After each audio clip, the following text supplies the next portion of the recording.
Vamos para a palavra de Deus.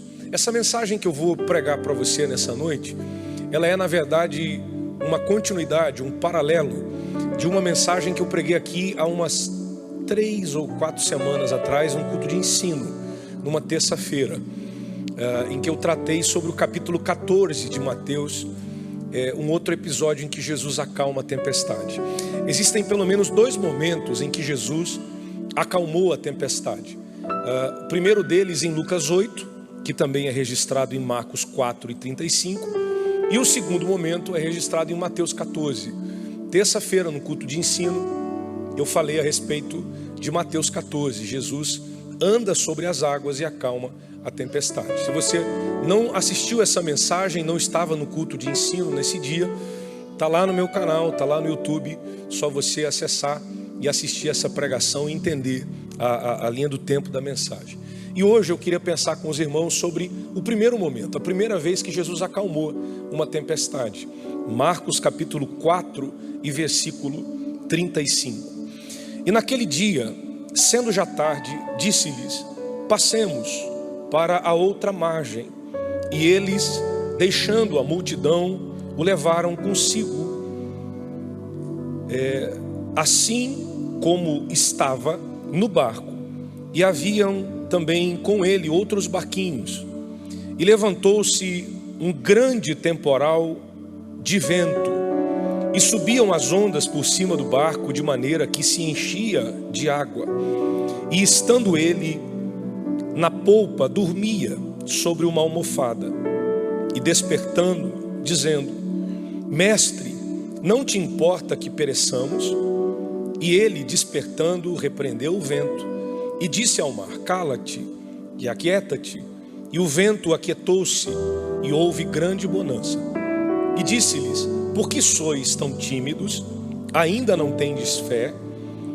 E sentiram um grande temor e diziam uns aos outros: mas quem é este que até os ventos e ao mar lhe obedecem?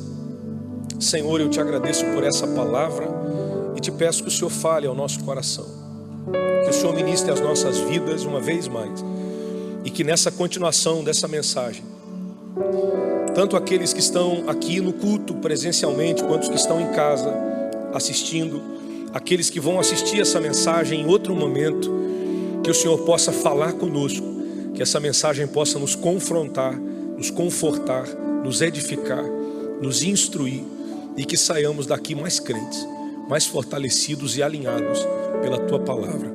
Em nome de Jesus, quem crê diz amém? O texto que nós lemos, queridos, é um texto extremamente revelador e mostra um milagre de Jesus que se repetiu. Jesus fez vários milagres ao longo do seu ministério. E às vezes a gente não entende de fato a cronologia dos acontecimentos e acredita que as narrativas falam todas das mesmas histórias. Mas assim como existem 2 momentos em que Jesus acalma a tempestade, também existem pelo menos 2 momentos em que Jesus multiplica pães e peixes. Existem também 2 momentos em que existe uma pesca extraordinária. O momento da pesca maravilhosa e o momento da pesca milagrosa. São momentos distintos. Da mesma maneira, aconteceu no capítulo 4 de Marcos, que também você encontra em Lucas capítulo 8 e versículos 22 em diante. Jesus entra no barco junto com os seus discípulos e dá uma ordem a eles, dizendo: passemos para o outro lado. Na mensagem que eu preguei anteriormente, no capítulo 14 de Mateus, que é a passagem que vem depois, que é a segunda vez que Jesus vai acalmar a tempestade, Jesus vai ficar na praia, despedir a multidão, subir um monte para orar, e depois na 4ª vigília da noite vai encontrar com os seus discípulos sobre as águas caminhando. Só que aqui nesse contexto ele entra no barco. É ainda o início do ministério, o início do discipulado. Ele entra com os 12 e diz: passemos. E o verbo que ele usa, dizendo passemos, ele é conjugado envolvendo todos aqueles que estão no barco, todos aqueles que vão fazer a travessia. O texto também apresenta um outro detalhe que é bem importante, eu preciso que você guarde essa informação. Junto com eles haviam outros barcos, repete comigo: outros barcos. Então havia o barco onde Jesus estava com os discípulos e haviam outros barquinhos que estavam junto do barco de Jesus e dos 12 no início da viagem. Jesus entra no barco e diz: passemos para o outro lado. Há uma palavra em que Jesus se inclui aqui. Há uma palavra de direção, há uma palavra que estabelece um destino na viagem. E o que é extraordinário de Jesus é que essa palavra do início vai garantir a travessia até o final. Essa palavra liberada no início da viagem vai garantir a segurança do trajeto todo. O trajeto vai enfrentar tempestade, vai ter vento forte, vai ter mar em fúria, vai ter dificuldade, vai ter contrariedade. Mas a palavra que Jesus liberou no início da viagem garante a travessia segura até o final. E eu preciso que você entenda isso, porque na nossa vida é exatamente desse jeito. Nós não navegamos sujeitos às ondas ou à tempestade, na possibilidade de chegar do outro lado, dependendo da violência do vento, dependendo das condições do mar, dependendo das condições do tempo. A nossa garantia não está no barco, não está no marinheiro, não está em quem pilota, não está nas velas, não está nos remos. A nossa garantia não está no mar, no vento, no clima, no tempo. A nossa garantia de chegar do outro lado está na palavra do início. Está na palavra do início. Eu vou repetir isso até alguém dar glória a Deus e vir comigo nessa. A nossa garantia está na palavra do Senhor Jesus, que foi liberada antes mesmo que a viagem começasse. Jesus disse: passemos para o outro lado. Mas e se tiver tempestade? Passemos para o outro lado. Mas se o vento for contrário, passemos para o outro lado. Mas se no meio tiver dificuldade, passemos para o outro lado. Mas se alguém se levantar contra mim no meio, passemos para o outro lado. Mas se o mar estiver em fúria, as ondas estiverem em fúria, se o vento for forte, passemos para o outro lado. A palavra de Jesus liberada no início é que é a garantia de uma viagem tranquila. A palavra que Jesus liberou é que estabelece a rota, o destino, a direção. Nós navegamos pela palavra liberada.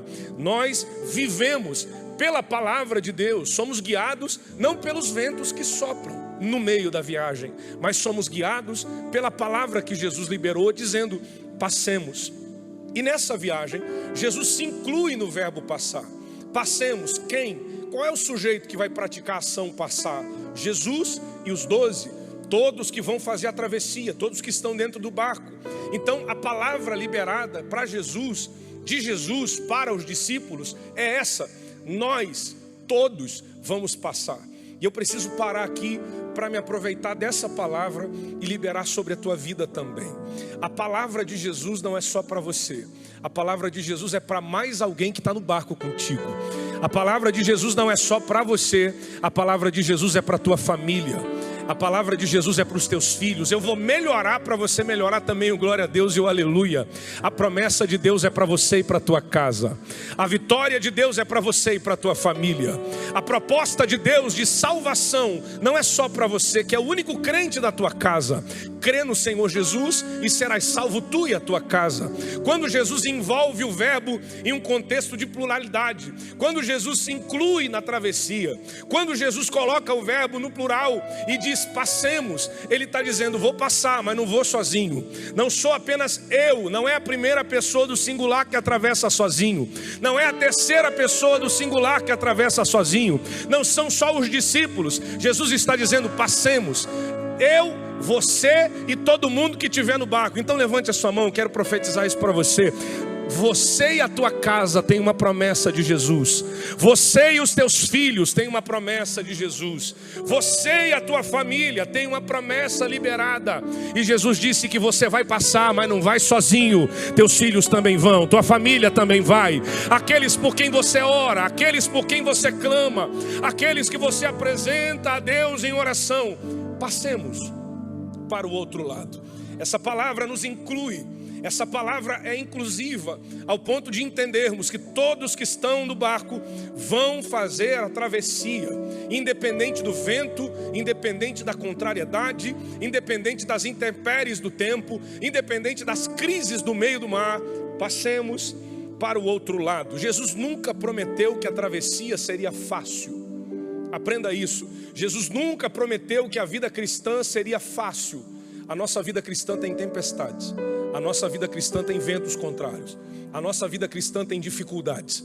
Mas a nossa vida cristã tem passemos para o outro lado. E a nossa vitória já está garantida pelo poder da palavra de Jesus. Você crê nisso? Você recebe isso? A nossa vitória está garantida pelo poder da palavra. Os outros barcos começam a viagem juntos. E eu preciso pontuar isso aqui para você. No meio da tempestade, quando o texto mostra no versículo 37, que se levanta um temporal de vento, a gente não vê mais os outros barquinhos aparecendo na história. Os barcos que aparecem no verso 36, no início da viagem, no começo, na bonança, quando Jesus está entrando no barco, quando está tudo bem, quando eles estão na beira da praia em segurança, tem um monte de barquinho que aparece aqui. Mas lá no verso 37, quando o vento está soprando, quando a tempestade está forte, quando o mar está revolto, quando a crise chegou, cadê os outros barquinhos? Eles não aparecem mais. A narrativa não envolve mais os barquinhos a partir do 37. Os barquinhos não aparecem mais no contexto. O que eu aprendo aqui? Existem barcos que vão começar a viagem conosco, mas nem sempre vão com a gente até o final. Eu vou melhorar para você entender e dar glória a Deus. Existem pessoas que vão passar pela nossa vida. Existem amigos, irmãos, existem colegas que às vezes até vão começar a viagem do nosso lado. Existem pessoas que vão passar pela nossa história, mas isso não significa que elas vão permanecer para sempre. Pastor, e o que vai provar quem vai ficar do meu lado até o fim? A tempestade do meio da viagem. As tempestades servem para muita coisa. Sério, pastor? Eu achei que a tempestade era só para testar minha fé. Eu achei que a tempestade era só para me fazer chorar. Eu achei que a tempestade era só para fazer eu sentir dor, sofrimento, angústia. Exatamente o oposto disso. As tempestades servem para muita coisa, entre elas, para provar as pessoas que estão perto de você. Porque os amigos de verdade não são provados nos bons momentos. Os amigos de verdade não são provados quando você tem grana para patrocinar churrasco com maionese e Coca-Cola. Para ser amigo na hora boa, tem muito. Amigo de conveniência é o que mais tem. Mas amigo de verdade é aquele que suporta a tempestade do teu lado. É aquele que passa pelo vento do teu lado.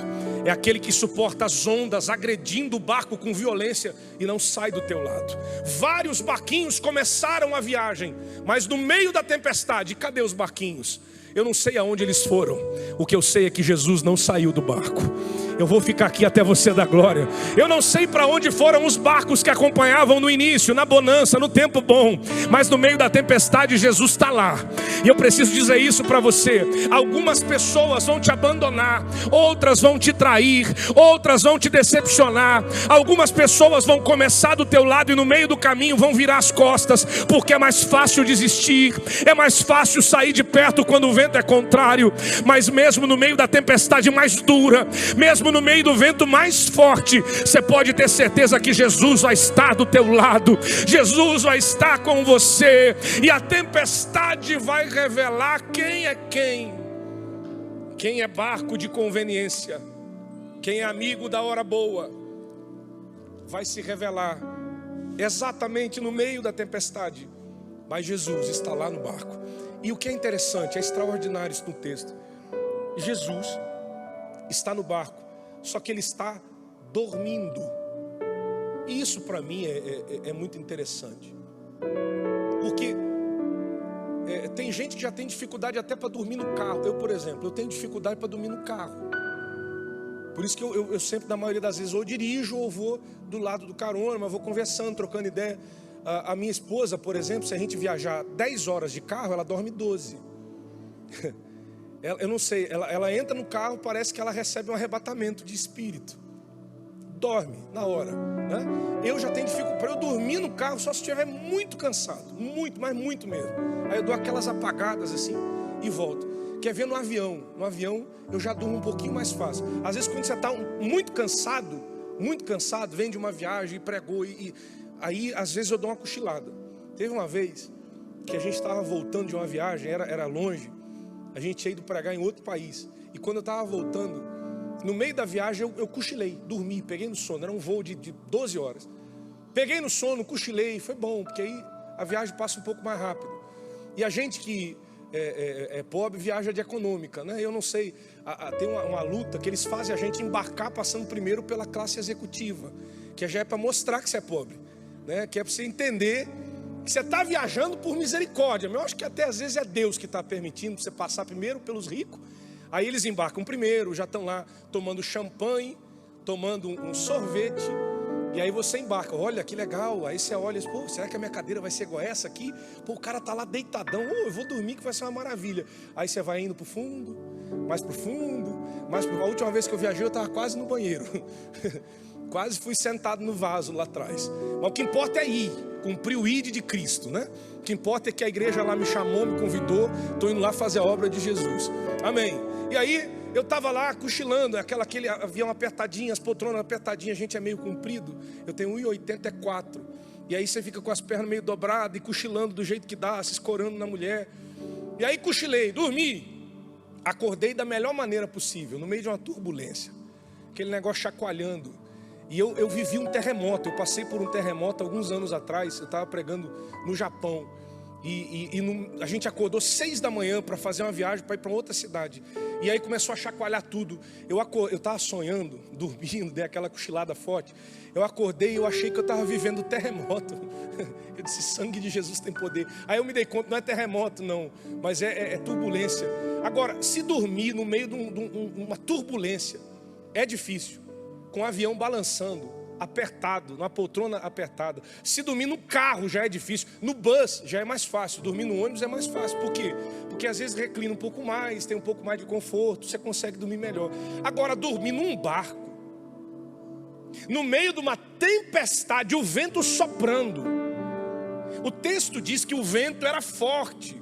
E o vento é tão forte que ele está fazendo o mar se mexer muito. É uma tempestade. E Jesus está dormindo no barco, no meio do vento e da tempestade. Isso não é lógico. Nem a minha mulher consegue dormir num negócio desse, cara. Que sono é esse? Parece a gente quando dorme e acorda. Eu não sei você, mas eu quando acordo de manhã, às vezes, eu preciso de uma meia hora até começar a funcionar. Depois do meu café é que o negócio começa a funcionar na minha cabeça. Eu às vezes acordo, fico uns 15 minutos olhando para o nada. Parece que eu acabei de levantar de um coma, né? Já falei isso. Eu sou assim, cada um tem o seu tempo, né? Agora Jesus está dormindo no meio de uma tempestade, o vento quebrando tudo, as ondas vindo sobre o barco, está respingando água, ele está dormindo. Que sono é esse? Quem sabe? Esse é um sono semelhante àquele do apóstolo que apanhou, foi algemado, foi jogado atrás das grades e está dormindo enquanto a igreja está fazendo oração por ele. E aí Deus manda um anjo para despertá-lo. Ele está preso, está todo lenhado, apanhou, está algemado atrás das grades, mas está dormindo. Que sono que ele está dormindo? O descanso na presença de Deus. Ele está dormindo o sono da fidelidade de Deus. Ele está dormindo o sono do cuidado de Deus. Jesus andava milhares de quilômetros a pé. Durante o seu ministério, Jesus andou milhares de quilômetros. Havia também um cansaço físico, logicamente, envolvido nesse contexto. Mas que sono é esse que Jesus consegue dormir no meio de uma tempestade que está caindo o mundo na cabeça e ele está dormindo no meio da tempestade? É o sono de quem sabe que quem tem o controle do vento... Estou sentindo Deus. É o sono de quem sabe que quem tem o controle do mar, das ondas...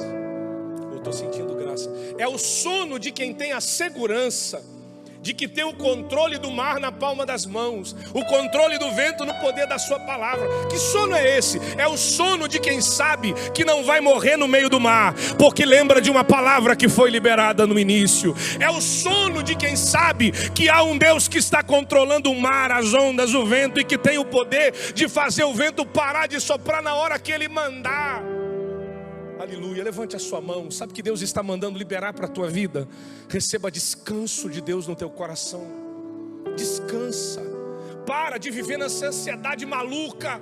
Para de viver nessa angústia terrível. Está te fazendo mal. Isso está fazendo mal até para a tua saúde. Você está se preocupando tanto com o que vai acontecer. Está preocupado com o vento, está preocupado com as ondas, está preocupado com o mar, está preocupado com a falta de dinheiro, com a crise, com a enfermidade. Está preocupado com o dia de amanhã que ainda nem chegou. Diz o Senhor para alguém que me ouve nessa palavra: descansa o teu coração, porque o teu Deus está contigo no meio da tempestade, e Ele não perdeu o controle do barco. Deus está dizendo: descansa o teu coração, porque sou eu que cuido de você. Descansa o teu coração, porque sou eu que cuido do teu futuro. Mas Deus, o que vai ser do dia de amanhã? O amanhã pertence a Deus. Viva hoje na esperança de que amanhã vai ser melhor, porque Deus está cuidando de você. Como é que ele consegue dormir no meio da tempestade? É porque ele sabe que a autoridade do Pai sobre a tempestade é muito maior que o vento, é muito maior que a força da água. Urabai. Sabe que Deus está dizendo para alguém: larga essa ansiedade, larga essa angústia, joga nas minhas mãos, descansa, deita e dorme, porque eu estou cuidando do teu futuro, da tua família, do teu emprego, da tua saúde, da tua casa, do teu ministério. Sou eu, diz o Senhor, que cuido de você. Ele dorme porque confia, ele confia, por isso dorme. Aleluia, aleluia. Ele está dormindo e os discípulos vêm despertá-lo no meio do sono, porque o barco está sendo cheio d'água. Os ventos, a água, a fúria do mar, o medo toma conta dos discípulos. Jesus se levanta, não fala nada para os discípulos. Se fosse a gente, ia primeiro acalmar os 12 para depois acalmar o vento. Às vezes a gente primeiro tem que acalmar a família, primeiro tem que acalmar o marido, primeiro tem que acalmar os filhos, a esposa, para depois acalmar o vento.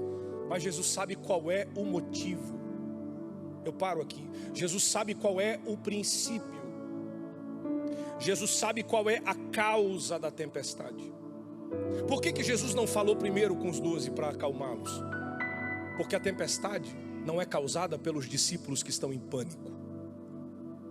Por que Jesus não acalmou os 12 primeiro para depois acalmar o mar? Porque a tempestade não é causada pelos 12. A tempestade não é causada pelo barco. E eu digo mais: a tempestade não é causada nem pelo mar. Há um propósito, há uma essência, há uma causa que produz um efeito. Mas qual é a causa dessa tempestade? É o vento. Olha o texto. E levantou-se, 37, um grande temporal de vento, e subiam as ondas. Por que as ondas subiam? Por causa do... Por que o mar ficou em fúria? Por causa do... Então, o motivo, a causa da tempestade é o vento. O mar, as ondas são o efeito, mas a causa é o vento. O motivo é o vento. A tempestade que ameaça o barco e os discípulos é causada pelo vento. Jesus sabe o que causa essa tempestade que você vive. Jesus sabe qual é o motivo dessa tempestade que você está vivendo. Jesus sabe qual é a essência do problema. Aleluia. Ele se levanta e presta atenção nisso. Ele estava na popa dormindo sobre uma almofada, e despertaram-no dizendo: mestre, estamos perecendo, o Senhor não se importa com isso? E ele, 39, despertando, repreendeu o vento. Olha o verbo que ele usa: cala-te, aquieta-te. Se você se der o trabalho de visitar o original desse texto, no grego em que foi escrito, Jesus falava muito provavelmente em aramaico, mas o relato, o texto foi escrito pelos evangelistas em grego. Se você olhar, o mesmo termo que origina o verbo cala-te, aquieta-te, o mesmo termo que origina a raiz do verbo repreender, mandar-se calar, mandar aquietar-se, a mesma raiz vai aparecer em Marcos capítulo 1 e versículo 25. Sabe em qual contexto? Aqui é a virada de chave da mensagem. Você precisa entender isso aqui, porque é a parte mais importante da palavra de hoje. Marcos 1 e 25, Jesus vai expulsar os demônios de um homem possesso. E quando Jesus se refere aos demônios, ele usa exatamente, quem está comigo aqui? é exatamente o mesmo verbo que ele usa em Marcos capítulo 4 e versículo 39, quando ele vai se dirigir ao vento. Então, a mesma expressão que ele usa para expulsar os demônios daquele homem possesso no 1:25 de Marcos, é a expressão que ele usa para repreender o vento em 4:39 de Marcos. O que isso me faz entender? Essa tempestade tem uma essência, tem uma origem. Essa tempestade muito provavelmente é causada por demônios, por uma intervenção espiritual. E eu paro aqui para fazer você entender uma coisa. Tem tempestade que é natural, tem tempestade que é processo natural da vida. Falei isso no culto de ensino, na primeira mensagem em que eu trato sobre a tempestade. Caminhando sobre as tempestades é o tema da mensagem. Existem tempestades que são processos naturais da vida, experiência, crescimento. A tempestade vem para todo mundo, tempestades naturais, normal, vem para crente e para incrédulo, para ímpio e para salvo. Agora existem tempestades, e sim, elas existem muito e de verdade, que são tempestades espirituais, causadas por uma ação espiritual. Você sabe muito bem que eu sou equilibrado e eu não sou daqueles que diz que tudo é demônio. Há uma justificativa em muita coisa. A gente tem que entender de maneira racional. Agora, existem tempestades que são sim espirituais, causadas por uma ação espiritual. O mesmo verbo que Jesus usou para repreender demônio é o verbo que ele usa para repreender esse vento. E isso me faz entender que esse vento aqui tem uma interferência, tem uma ação, é causado por alguém. Não é um vento natural, não é um vento normal do meio do mar, é um vento que vem por uma influência maligna, com um propósito. Qual é o propósito desse vento? Impedir que a viagem chegue até o fim, impedir que Jesus navegue até o seu destino. Para onde Jesus está indo? Marcos 4:35. Para onde que ele está fazendo essa travessia? Eita, Jesus está indo para Gadara. Lembra o que ele vai fazer em Gadara? Expulsar nada menos do que uma legião de demônios, de um esquizofrênico. E a esquizofrenia daquele cara não era causada por problema emocional, por trauma de infância, não era algo psíquico. O problema dele não era natural, era espiritual. Ele era possesso por uma legião de demônios. Eu sou de um tempo que a igreja orava tanto, que havia tanta santificação, que a gente buscava tanto. Era muito comum ver as pessoas que chegavam sob a influência de um espírito maligno caírem endemoniadas, e os homens, mulheres de Deus consagrados repreendiam o demônio e ele saía. Várias vezes já vi isso. Recentemente eu vi isso, esses tempos atrás pregando. Mas hoje em dia já é mais difícil. Hoje em dia, em muitos dos cultos de muitas igrejas, a pessoa vem endemoniada, senta no culto, participa, canta e depois vai embora e o demônio não sai. Por quê? Porque está faltando oração, santificação, intimidade com Deus, gente consagrada, com visão espiritual e discernimento. Eu estava num culto uma vez em que eu estava pregando a palavra. Eu faço as minhas anotações, faço meu esboço, preparo o texto, mas depois leio, releio, estudo, e eu não costumo pregar com o esboço diante de mim. Eu faço apenas algumas anotações. E no meio da mensagem, uma irmã no meio da igreja, no meio do ciclo de oração, largou uma língua estranha, bem forte. Quando ela falou aquela língua estranha, a mensagem saiu da minha cabeça como se fosse apagada da minha mente. O Espírito Santo falou no meu coração e disse: repreenda, porque é demônio. E aí eu entrei em uma batalha espiritual comigo mesmo e disse: Deus vai estar falando em línguas. E Deus disse: o demônio também fala línguas muito estranhas, mas essas línguas não são minhas, não são línguas espirituais celestiais, são línguas de engano. Na hora eu parei a mensagem, estendi a mão na direção dela, do altar, e repreendi pelo poder do nome de Jesus. Aquela mulher caiu para trás, falando grosso, gritando. Repreendemos, porque o negócio não é fazer show e espetáculo. O negócio é libertar aquele que está possesso no nome de Jesus, fazê-lo confessar Jesus como Senhor e Salvador, porque a glória não é do homem, a glória é do Senhor. O negócio não é fazer teatro, fazer entrevista com o demônio. A gente, para saber o que o diabo veio fazer, é só ler a Bíblia. Ele veio matar, roubar e destruir. Eu não vim para a igreja para fazer entrevista com o diabo. Eu vim para a igreja ouvir a palavra de Jesus, a voz de Deus. Essa ação essa tempestade está sofrendo uma interferência espiritual. Muito provavelmente os demônios que agiam na vida desse homem não queriam que Jesus chegasse em Gadara, essa cidade dominada por potestades. Eu não posso afirmar para vocês doutrinariamente. O que são doutrinas? Ensinamentos bíblicos, doutrina da salvação, doutrina do arrebatamento. São doutrinas, princípios que são base da nossa fé. Eu não posso afirmar isso para você doutrinariamente, mas tudo nos leva a crer que existem demônios territoriais, demônios, principados que se manifestam em hierarquia, semelhante à hierarquia que a gente vê no céu. A Bíblia diz que existem anjos, arcanjos, serafins, querubins.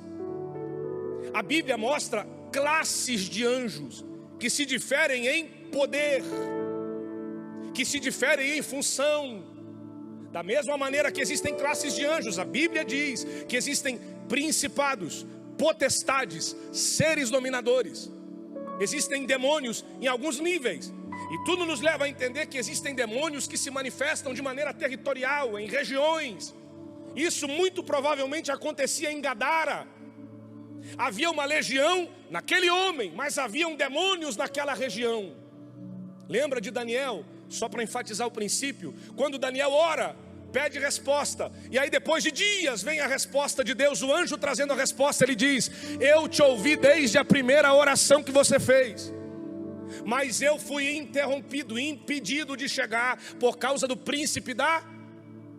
A ideia é, há um demônio dominador em uma região espiritual, em uma região, em um contexto espiritual que domina uma latitude, uma longitude, um território, e ele impediu a minha chegada. E Deus enviou um anjo de guerra para que batalhasse, e aí eu recebi a liberação para chegar e trazer a resposta de Deus para você. Há uma interferência espiritual nessa tempestade. Deus vai te abrir os olhos espirituais.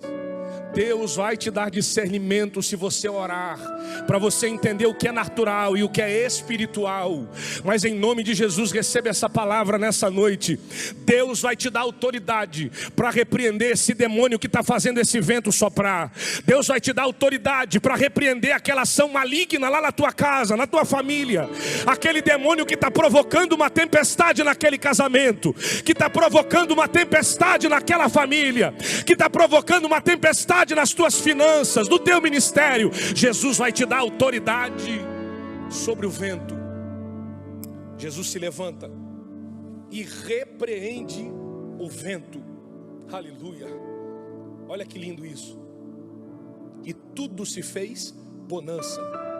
Jesus repreendeu a causa, logo o efeito cessou. Qual é a causa? O vento. Qual é o efeito? O mar revolto. Jesus repreende a causa, o vento causado por demônios, por uma ação espiritual, muito provavelmente. E logo o mar se aquieta. Tudo se faz bonança. Fique em pé comigo para a gente encerrar a mensagem com você. De pé para dar um ânimo, porque quando o pregador manda ficar em pé, a gente, opa, está acabando. É ou não é? Eu vou encerrar a mensagem. O que diz Marcos 4:35? Passemos para o outro. Passemos para o outro. Leia comigo. Capítulo 5 de Marcos e o versículo 1. E chegaram do outro lado. Alguém pegou? Marcos 4:35. Passemos. Marcos 5:1. E chegaram. Marcos 4:35. Passemos. Marcos 5:1. E chegaram. Eu vou ficar aqui até você pegar e dar glória. Marcos 4:35. Jesus prometeu. Vamos passar. Marcos 5:1. Jesus chegou do outro lado em segurança com os 12. Sabe que Deus está dizendo? Ele te prometeu e Ele vai cumprir. Sabe que Deus está falando para alguém aqui? Ele prometeu e Ele vai dar jeito para cumprir. Deus não é homem para que minta, e nem filho do homem para que se arrependa. Porventura diria Ele, não faria. Porventura falaria Ele, não cumpriria. Deus vai cumprir a promessa que fez para você. Pastor, está demorando, Deus vai cumprir. Pastor, tem tempestade, Deus vai cumprir. Pastor, está difícil, Deus vai dar um jeito. Ele prometeu.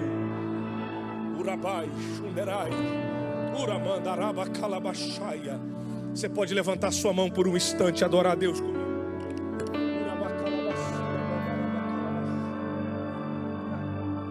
Aleluia, aleluia, aleluia, aleluia. Você pode levantar sua mão por um instante e glorificar a Deus. O mesmo Deus que prometeu que você vai passar, vai te fazer chegar do outro lado.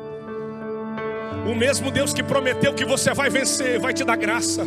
Pastor, está difícil. Eu sei que está difícil, mas o mesmo Deus que te prometeu não vai te deixar sozinho nessa. Pastor, eu estou com medo, não temas. O mesmo Deus que disse que você ia passar, vai te ajudar a chegar do outro lado. Aleluia.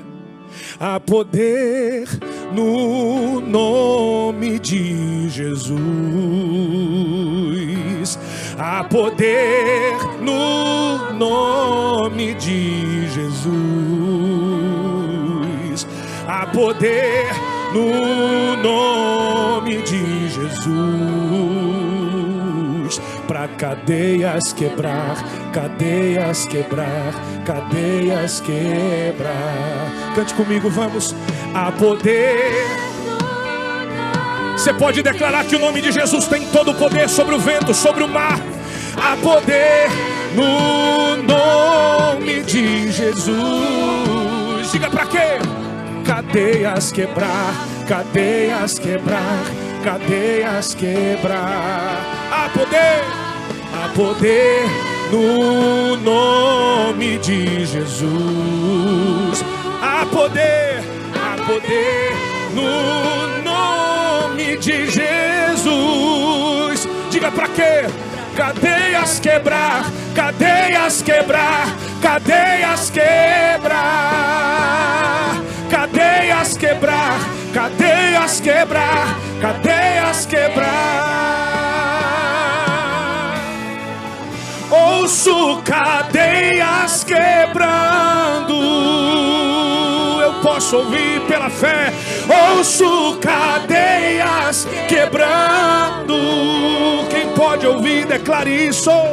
Ouço cadeias quebrando. Toda ação do inferno, toda ação maligna contra a tua vida, toda ação do inferno contra o teu barco, contra a tua família, que caia por terra hoje, que seja desfeita hoje em nome de Jesus. Há poder no nome de Jesus para repreender esse vento contrário sobre a tua vida, sobre a tua família. Aleluia, aleluia.